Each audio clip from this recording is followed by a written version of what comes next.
इस वेले की खबर आ रही है तो दस दिए कि मशहूर गायक सिद्धू मूसेवाला कतल कांड मगरों लॉरेंस बिश्नोई अपनी सुरक्षा ਵਧਾਉਣ ਲਈ ਅੱਜ पंजाब हरियाणा हाई कोर्ट ਦਾ रुख करेगा।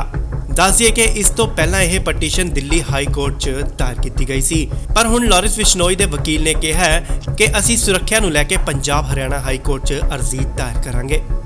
इस पटीशन च अपील की गई है कि लॉरेंस बिश्नोई की हिरासत पंजाब पुलिस नूं ना दित्ती जावे। पटीशन विच उसने मंग की है कि पंजाब पुलिस उसका इनकाउंटर कर सकती है, अजिहे विच उसनूं सुरक्षा दित्ती जावे अते पंजाब पुलिस के हवाले ना किया जावे।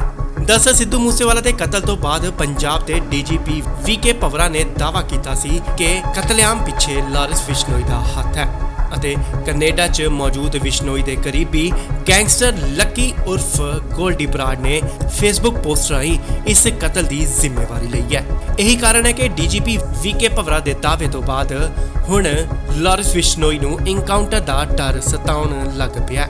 ਇਸ ਲਈ ਬਿਸ਼ਨੋਈ ਨੇ ਆਪਣੀ ਸੁਰੱਖਿਆ ਨੂੰ ਲੈ ਕੇ ਦਿੱਲੀ ਹਾਈ ਕੋਰਟ ਤੱਕ ਪਹੁੰਚ ਕੀਤੀ ਹੈ। ਜ਼ਿਕਰਯੋਗ ਹੈ मूसेवाले ਦੇ ਕਤਲ ਮਾਮਲੇ 'ਚ ਦਿੱਲੀ ਪੁਲਿਸ ਦੀ ਟੀਮ ਨੇ ਲੌਰੈਂਸ ਬਿਸ਼ਨੋਈ ਨੂੰ 5 ਦਿਨ ਦੇ ਰਿਮਾਂਡ ਤੇ ਲਿਆ ਹੈ।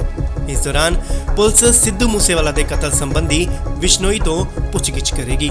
उत्ते ही लॉरेंस के 2 साथियों नूं पंजाब पुलिस ने प्रोडक्शन वारंट लिया है।